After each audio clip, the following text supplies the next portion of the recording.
Number 1। हाँ और मारेगा उधर ही। सिर्फ इधर इधर बोलने से नहीं है, इसको पूरा मालूम है, इसका काम पूरा मालूम है। इसको ऐसा करो जैसे वो घी में आग लगाता है ना, ऐसा नहीं है। घी में पानी भी नहीं डालना है, नमक भी नहीं डालना है।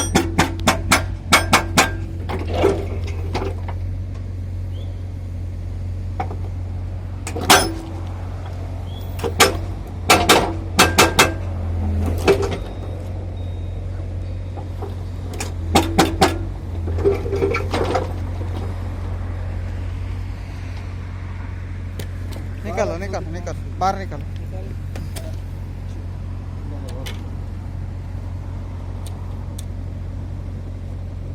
आता सामना कर इशारा करे सुनो कराने की